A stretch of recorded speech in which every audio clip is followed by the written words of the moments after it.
Welcome to the Rome Business School Career Toolkit. Today, we are going to talk about how to elevate your LinkedIn presence. My name is Carla Ferrero, and I'm the founder of Nicons Career Consulting, a London-based company which supports students and professionals all around the world with their career development. So today we are going to start by discussing briefly personal branding. So I will try to convince those of you who are still not on the platform on why you should be on LinkedIn and you should start today. Then I'm going to give you some very practical tips on how to optimize your profile.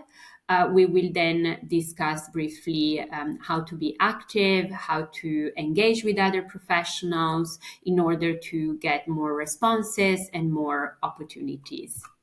So let's start by defining personal branding, because as we know nowadays, it's becoming more and more difficult to even get an answer from our online applications.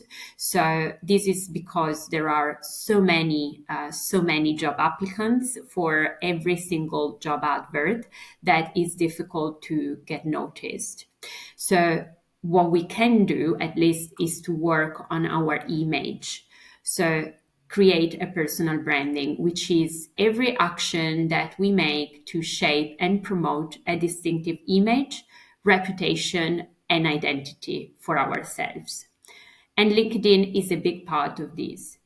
So why you should be on LinkedIn and why you should promote your personal branding on LinkedIn. First of all, because they have more than 1 billion users worldwide. So this gives you an idea of how crowded it is. 9 out of 10 employers use the platform during the hiring process. So they might not use LinkedIn as a platform to search for candidates, but they might use it to check applicants throughout the process.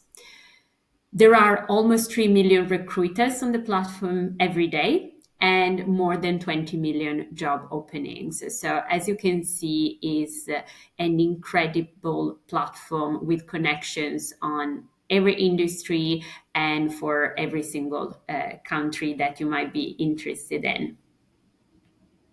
So we want to optimize our profile, and we're going to go through 10 steps of all the sections that you need to make sure they are complete and that reflect your personal branding.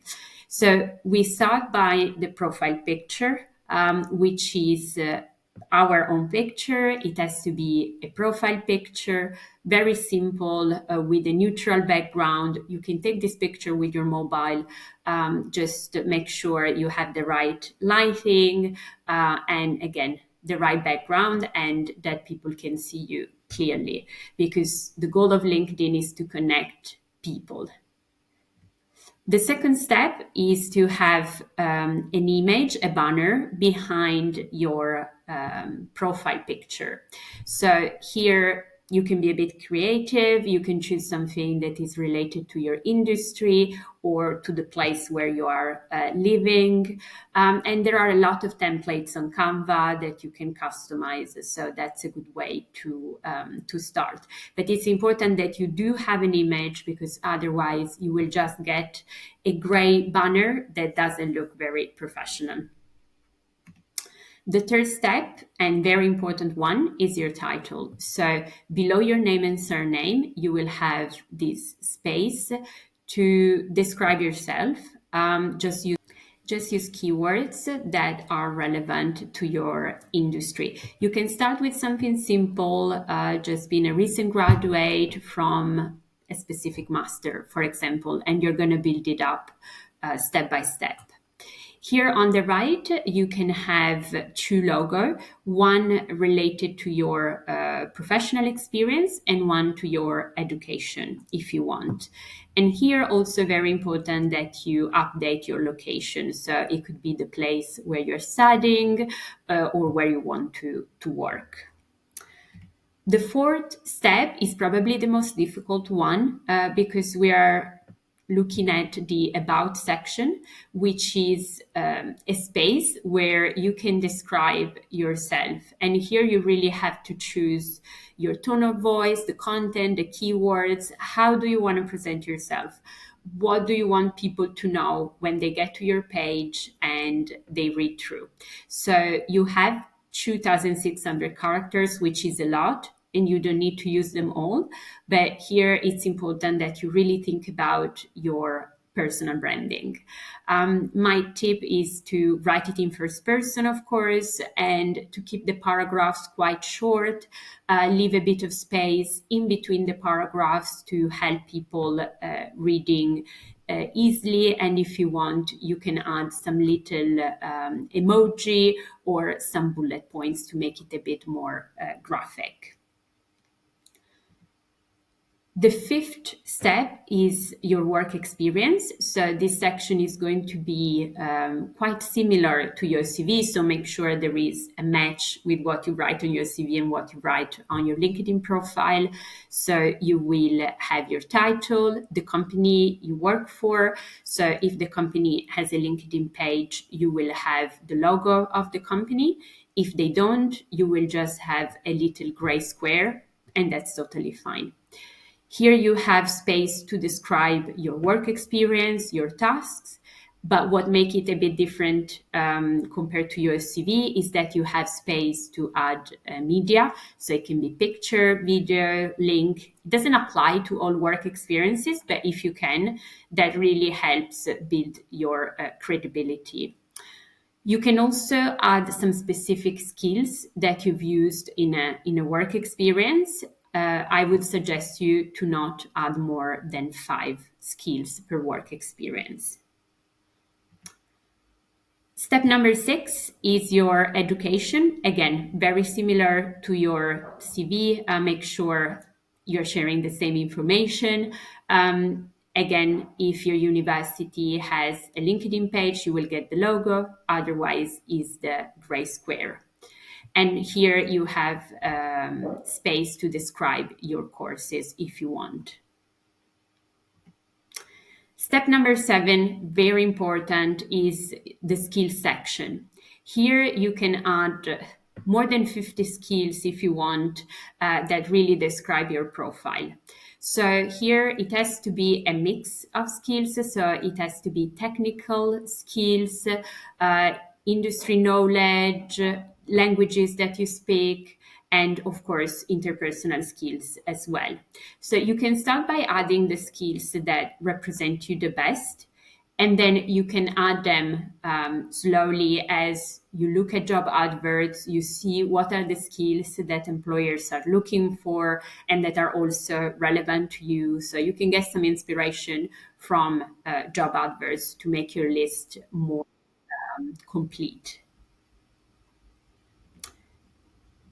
Step number 8 is your language skills. So you're going to have a separate section for the languages that you speak. Step is the language skills section, where you can list all the languages that you speak. They will be in alphabetical order, and for every language, you can choose a level of proficiency that goes from elementary proficiency to native proficiency. Step number 9 is recommendations. So anyone from your network can recommend you, can write something about you, how great it is to work with you, what are your skills, what makes you unique. So this is very important, again, to build credibility and trust on people that go on your profile. And as you can see, whoever leaves a recommendation on your profile, the name is visible. So people can also go and check the profiles of the people that left their recommendation. They might want to contact them to get more information. So it really is a great way to have a strong personal branding. Let's see some additional steps now. So steps number 10, which is the last steps for all the sections, is to have a featured section. So here you can highlight some content. It can be content that is from the platform, so from LinkedIn. So if you ever posted some content, you write some article or whatever you want to share from the platform, you can do it here. But it also works for external content. So here, if you click on plus, it will allow you to upload content from different platforms. So this is a great way to showcase your work and to make, again, your profile a little bit more graphic. So these are all the steps for your optimized profile. There are a few things, a few additional steps that you might want to consider. So, for example, you can add volunteering experience. It will be in a section that is very similar to the one of the work experience. So you're going to choose the charity, the organization, you're going to identify your role and describe your main tasks. So this is a very good way to add some information about you and what do you care for. Another thing that you can do to make your profile more professional is to customize your URL. So you can customize your link because if you get the automatic link when you create your profile, it will be pretty long with your name, surname, and some numbers and additional letters, but you can customize it. So if you're lucky and your name and surname has not been used yet, you can do that. Otherwise, you can just add one number or one symbol, but keep it simple. And one last step, which might be very relevant to the Rome Business School students who are multilingual. So you might want to have a profile in multiple languages. So you can really duplicate your page. You don't need to translate paragraphs within the same page. So with this option, you can duplicate the page, and from there, you're going to translate every single section. This is a very good way to have two profiles in two languages. I only suggest you to do this when you are okay with your first language, and then you're ready to have a second page. From the perspective of the readers, of the recruiters who will go on your page, they will see the correct page based on their location. So, for example, if you have a profile in Italian and English, if I'm based in the UK, I will see the page in English. But if I want, I will see that I have the option to switch to the page in Italian, for example. So once your profile is all optimized, you have all the sections ready, you might want to let people know that you are looking for a job. So you can activate the section open to, which say that you're open to a new job, to find a new job, and you can update all the filters. So you can add up to 5 job titles, up to 5 location on site, and the same if you say that you're looking for remote jobs. You can choose the job types that you're looking for, and you can let them know if you're looking to start immediately or if you're flexible. Here you can also decide the kind of visibility you want to have for your job search. So you can keep it a bit more private. So only people who use LinkedIn Recruiter will know that you're looking for a job. Otherwise, the other option is that everyone will know and you will get a green frame on your profile picture that says open to work. They are both valid. It just depends on your current situation. So, for example, if you are already working and looking for a job in a private way, let's say, I would keep it private. But if you are a recent graduate and you're actively looking for a job, I would suggest you to have visibility on your search. Once you've done all these, you might want to start considering how to increase your visibility and how to be active. So first of all, you might want to, at some point, reach the 500 contacts and past that, you want to get 10 plus recommendations from different people in your professional life. It could be from colleagues, from your manager, from clients, suppliers, all kind of people, as long as they are within your network. Then you might want to start following relevant people from your industry. You might want to follow companies, and you might want to join groups of discussions to get connected with more people easily.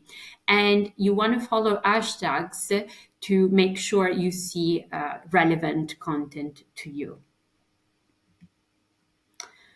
How do you expand your network though?